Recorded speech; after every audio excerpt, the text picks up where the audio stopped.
ल अहिले हामी गर्न थालेको क्वेसन 2054 क्वेसन नम्बर 3 हो है यो म्याट्रिक्सबाट। त्यसपछि हामीले चाहिँ यहाँ चाहिँ भाषामा पढ्दाखेरि के पाइयो भन्दाखेरि यहाँ एउटा म्याट्रिक्स क्वेसनमा दिएको छ डाइरेक्ट। एउटा म्याट्रिक्स क्वेसनमै दिएको छ। अर्को फेरि हामीले क्वेसन पढेर त्यहाँबाट हामीले चाहिँ के गर्छौँ एउटा म्याट्रिक्स हामी आफै तयार पार्नुपर्छ। भनेपछि पहिलो म्याट्रिक्सलाई मैले सारेँ। यहाँ पढ्दाखेरि के दिएको रहेछ भन्दाखेरि पहिलो म्याट्रिक्स कसरी दिएको रहेछ भन्दाखेरि यहाँबाट हेर कम्पनीको यहाँ चाहिँ के भनेको छ भने फर्स्ट मेथडबाट काम गर्दा काम गर्ने तरिका थुप्रै हुन्छ नि त होइन। तिमीले सपोज खेत रोप्न पर्यो भने पनि तिमीसँग थुप्रै छ नि त स्टाइल होइन। तिमीले ट्र्याक्टरले रोप्न पनि सक्छौ, मान्छेले आएर खनेर पनि रोप्न सक्छौ, तिमीले हलोले जोत्न पनि सक्छौ भने जस्तै एउटै काम गर्नलाई त्यही काम गर्नको लागि विधिहरू मेथडहरू धेरै तरिकाले हुन्छ। क्वेसनमा के भनेको छ भन्दाखेरि पहिलो मेथडबाट काम गर्दाखेरि एबिसी भन्ने वस्तु हो त्यहाँ क्वेसनमा भनेको छ र मेथड 1 2 3 एबिसीलाई यसरी दिएको छ त्यहाँ क्वेसनमा। मेथड 1 2 3 पनि यसरी दिएको छ। यो मेथड हो है। यो फेरि मेथड हो। यहाँ मैले लेखेँ भने पनि हुन्छ। मेथड हो यो फेरि के हो वस्तुहरू हो यो है। गुड्स हो यो। के भनेको छ भन्दाखेरि यदि कम्पनीले नाफालाई मैक्सिमाइज गर्ने हो भने कुन विधिबाट काम गर्दा कुन मेथडबाट काम गर्दाखेरि कम्पनीलाई धेरै राम्रो हुन्छ, धेरै फाइदा कुनबाट हुन्छ। मेथड 1 अनुसार काम गर्यो भने हेर न पहिलो मेथडबाट काम गर्यो भने ए भन्ने वस्तु 10 वटा बन्छ, बी भन्ने वस्तु 12 वटा बन्छ, सी भन्ने वस्तु 4 वटा बन्छ अरे। दोस्रो स्टाइलले काम गरियो भने 5 वटा ए बन्छ, 6 वटा बी बन्छ, फेरि 5 वटा सी बन्छ। तेस्रो स्टाइलले काम गर्यो भने 8 वटा 7 वटा 9 वटा वस्तुहरू बन्छ। अनि तल हामीले त्यो म्याट्रिक्स दिएपछि हामीलाई यहाँ सुरुमा दिएको म्याट्रिक्स के म्याट्रिक्स रहेछ थाहा छ? क्वान्टिटीको म्याट्रिक्स रहेछ कि हामीलाई लेट द गिभन म्याट्रिक्स हामीलाई प्रश्नमा दिएको म्याट्रिक्सलाई हामीले क्यू भन्यौँ कि क्यू भनेको के हो? क्वान्टिटीको क्वान्टिटी म्याट्रिक्स भनेको मतलब मेथड 1 2 3 बाट काम गर्दा यति यति वस्तुहरू बन्छ भनेको छ। भनेपछि हामीले यसलाई क्यू भनौँ। क्यू नै भन्नुपर्छ भन्ने त छैन है। अरू नै केही शब्द भने हुन्छ तर एबिसी भन्न भएन के किनकि हाम्रो म्याट्रिक्समा एबिसी भन्ने शब्द अलरेडी युज भइसकेको छ। भनेपछि अरू नै केही शब्द मान्न त पाइन्थ्यो तर मैले यसो हेरेँ यो के रहेछ? यो त सङ्ख्या रहेछ। मेथड 1 बाट हामीले काम गर्दाखेरि यतिवटा वस्तु बन्छ, यतिवटा वस्तु बन्छ भनेपछि यो सङ्ख्या हो। सङ्ख्यालाई मैले के भने क्वान्टिटी म्याट्रिक्स भने क्यू भन्ने नाम राखेँ। अनि यो म्याट्रिक्स त क्वेसनमै थियो। यो खाले क्वेसन आयो भने एउटा म्याट्रिक्स चाहिँ क्वेसनमै हुन्छ। अर्को म्याट्रिक्स चाहिँ हामीले के गर्नुपर्छ? हामी आफै कम्पोज गर्नुपर्छ भाषा पढेर। अथवा यो म्याट्रिक्स पनि दिएको छैन भने हामीले आफै यो पनि म्याट्रिक्स आफै कम्पोज गर्नुपर्ने हुन्छ। अनि हामीले यसलाई एबिसीलाई यता राखेर मेथड 1 2 3 लाई हामीले यतापट्टि राख्न पनि सक्थ्यौँ कि यदि भाषामा भएको भए। तर यहाँ त क्वेसनमा रेडिमेड दिएको छ। ठिक छ, रेडिमेड दिएको भएर मैले यसलाई क्यू भने अनि यो चाहिँ जस्ता सारेँ कि सेम टु सेम सारियो। त्यसपछि तल पढ्छु भनेको त के दिएछ भन्दाखेरि यहाँ विभिन्न वस्तु एबिसीबाट नाफा यस खालको छ। एमा नाफा एउटा एबाट हाम्रो 100 नाफा छ, बीबाट हामीलाई 145 नाफा छ, सीबाट फेरि हामीलाई 80 रुपिस नाफा छ है। यदि हाम्रो अनि वस्तु फेरि एबिसी फेरि हेर यहाँ मेथड 1 बाट यत्रो वस्तु तयार गर्न सकिन्छ, मेथड 2 बाट यत्रो वस्तु तयार गर्न सकिन्छ, मेथड 3 बाट यति वस्तु तयार गर्न सकिन्छ। नाफा यस प्रकार छ। अनि यो म्याट्रिक्स क्वेसनमा दिने बेलामा कसरी दिएको थियो? क्वेसनमा दिने बेलामा चाहिँ यो चाहिँ प्लिज भाइ बहिनी हो कसरी दिएको थियो भन्दाखेरि क्वेसनमा है यहाँ मैले एउटा कपी युज गरेँ। क्वेसनमा कसरी थियो भन्दाखेरि एकछिनलाई मैले यहाँ रफ युज क्वेसनमा चाहिँ यस्तरी थियो कि एबिसी यस्तरी थियो कि यहाँ क्वेसनमा 100 145 र 80 यस्तो डाइरेक्सनमा दिएको थियो कि क्वेसनमा है।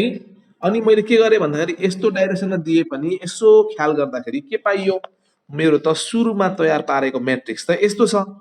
भनेपछि सुरुमा तयार पारेको म्याट्रिक्समा के छ भन्दाखेरि एबिसी त यसरी छ। भनेपछि यहाँ पनि अब तल्लो म्याट्रिक्समा पनि एबिसी सेम डाइरेक्सनमा बस्न सक्दैन कि माथि पनि यही डाइरेक्सन है। अनि अर्को म्याट्रिक्स हामीले तयार पार्दाखेरिको म्याट्रिक्स पनि यही डाइरेक्सनमा बस्न सक्दैन किनकि हामीले म्याट्रिक्स मल्टिप्लाई गर्दाखेरि सेम डाइरेक्सनमा राख्न पाइन्न। तर यही म्याट्रिक्स यदि हामीले एड गर्नुपर्ने खालको भएको भए, यदि हामीले सब्ट्र्याक्ट गर्नुपर्ने खालको भएको भए फेरि के हुन्थ्यो? माथि जस्तो डाइरेक्सनमा छ, तलको अर्को म्याट्रिक्स पनि त्यस्तै डाइरेक्सनमा हुनु पर्थ्यो। तर यो क्वेसनमा के बुझ्यो? मल्टिप्लाई गर्ने हो, किनकि यहाँ सङ्ख्या छ, यहाँ फेरि पर युनिट प्रोफिट छ, per unit cost, per unit selling, कहीँ सेलिङ प्राइस अनि सेल्स क्वान्टिटी दियो भने त्यो क्वान्टिटी र प्राइस दियो भने हामीले मल्टिप्लाई गर्ने भन्ने कुरा बुझ्नु पर्यो। यसरी हामीले अब के गरियो? यहाँ एबिसी यसरी भएको हुनाले मैले एबिसी यसरी बनाएँ। तर क्वेसनमा यसरी दिएको थिएन। क्वेसनमा हेर्दाखेरि त एबिसी पनि तल नै थियो कि यस्तै सेपमा थियो कि, तर लेख्दाखेरि हामीले सच्याएर यसरी लेखियो। अब यो क्वेसनमा के भनेको छ? कुन मेथडबाट काम गर्दा कम्पनीलाई अधिकतम नाफा हुन्छ, म्याक्सिमम प्रोफिट कसरी हुन्छ भनेपछि प्रोफिटको केसमा अब हामीले के गर्नु पर्यो? जुन मेथडबाट हाइएस्ट भ्यालु आउँछ त्यही मेथड रोज्नु पर्यो। अनि अब के गर्ने त अब हामीले क्यु इन्टु पी, हेर यहाँ पी इन्टु क्यु गर्दाखेरि फेरि मल्टिप्लाई सम्भव छैन। हेर न, यो म्याट्रिक्स कस्तो छ? 3 इन्टु 3 मा छ। यो फेरि के छ? 3 इन्टु 1 मा छ। भनेपछि हामीले के गर्न पर्यो? अब यहाँ Q into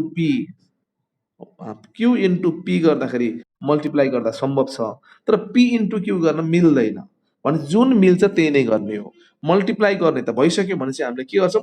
Q into P.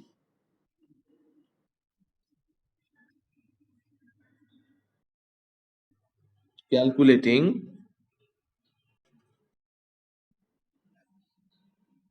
profit amount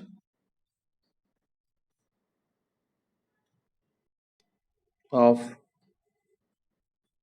each method,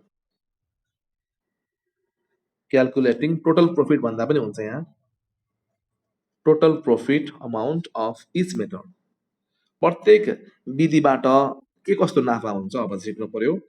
Q into P, Q Q कस्तो छ?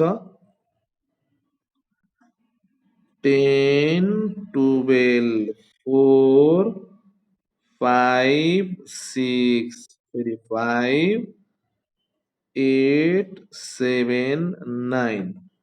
अब यहाँ हामीले ध्यान दिन पर्यो। यो म्याट्रिक्समा यहाँ के छ अरे? यहाँ त ए छ, यो त बी छ, यो त सी छ, यो के छ अरे? मेथड 1 हो यो, मेथड 2 हो यो, मेथड 3 हो यो। भनेपछि पल्ल क्यु भयो अनि पी भनेको फेरि यहाँनिर के हुन्छ? पी भनेको फेरि यस्तोमा छ, 100, 145, 80 अनि यो हेर त, यो फेरि के छ? यो ए यहाँ छ, बी यहाँ छ, सी यहाँ छ, अनि के हुने भयो? आर को मल्टिप्लाई त कलमसँग हो। हेर न, ए को मल्टिप्लाई ए सँग हुन गयो, बी को मल्टिप्लाई बी सँग हुन गयो, सी को मल्टिप्लाई ए को मल्टिप्लाई ए सँग, बी को मल्टिप्लाई बी सँग, सी को मल्टिप्लाई सी सँग भयो है। त्यही भएर यो सेप मिलाएर राख्नुपर्छ। यदि तिमीले चाहिँ पी इन्टु क्यु गर्छु म क्यु इन्टु पी गर्दिनँ, पी इन्टु क्यु गर्छु भनेको भए यो चाहिँ के हुन्थ्यो? मेट्रिकको सेप मिल्थेन अनि हामीले हिसाब गर्न सकिन्थेन। हिसाब गर्न सकिने तरिकाले राख्ने, घरि यो म्याट्रिक्सलाई हामीले अगाडि यसलाई पछाडि गर्ने, घरि यसलाई अगाडि यसलाई पछाडि, तर जुन सुइटेबल हुन्छ। जस्तै कि यहाँ अहिले के भयो? क्यु इन्टु पी गर्दाखेरि र इन्टु कलम मिल्यो।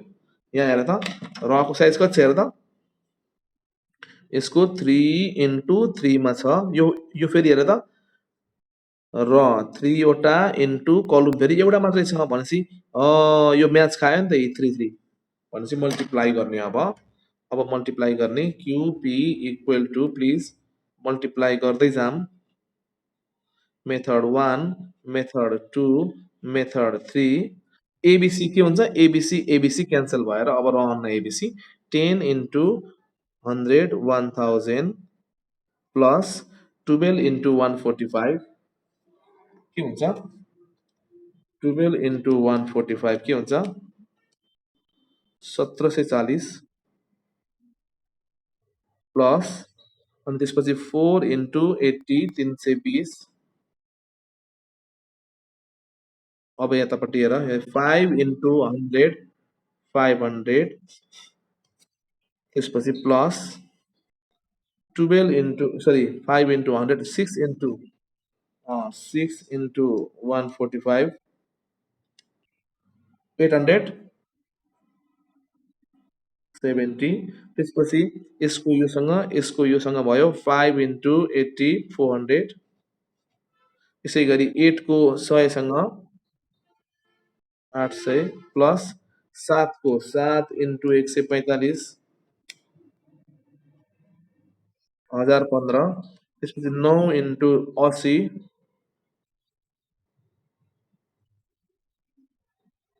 720 ल यसरी आयो भनेपछि एबिसी क्यान्सल भयो के रह्यो मेथड 1 2 जसको जोडी छ नि म्याट्रिक्समा त्यो क्यान्सल हुन्छ रहन्छ के मेथड 1 2 3 रह्यो अब के गर्ने यसपछिको स्टेप प्लिज यसपछिको स्टेप म अब कपी चेन्ज गरेँ है अब हामीलाई क्वेसनले सोधेको खास के हो भन्दाखेरि कुन मेथडबाट तपाईँले वस्तु उत्पादन गर्नुभयो भने अधिकतम नाफा हुन्छ भनेर सोधेको छ के from which method the profit is maximum भनेर सोधेको छ कुन चाहिँबाट नाफा हुन्छ अब चेक गर्दैछौँ अब हामी है ठिक छ यसपछि हेरौँ त प्लिज अब यतापट्टि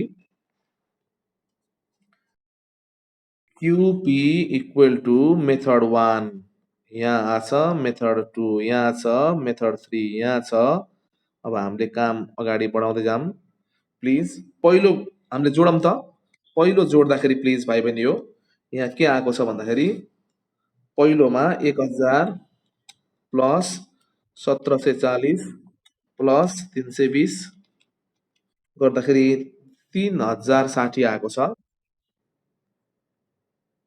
3060 आएको छ दोस्रोबाट गर्दा के आएको छ त 549 1770 आयो तेस्रोबाट गर्दाखेरि 8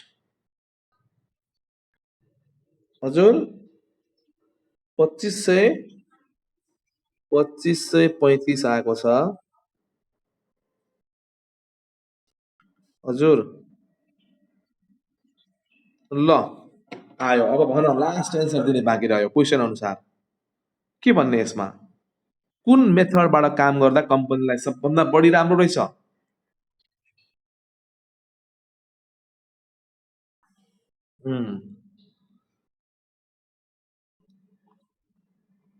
since the objectives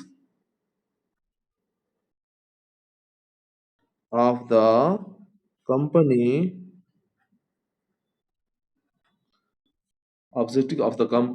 is to maximize profit कम्पनीको उद्देश्य भनेको नाफालाई अधिकतम पार्नु हो सो तिमीलाई यति लामो लेख्न गाह्रो भयो भने तिमीले के भन्न सक्छौ थाहा छ सिधै मेथड 1 भनेर एन्सर दिन सक्छौ सो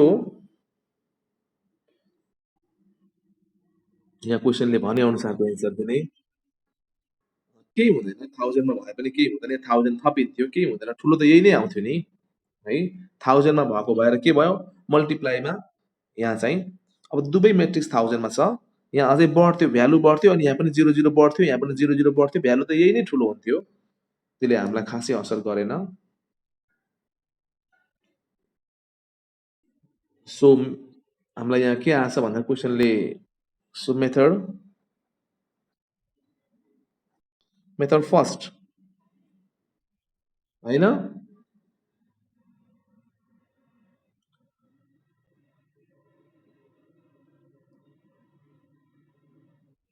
हामीलाई सोधेको so method first should be adapted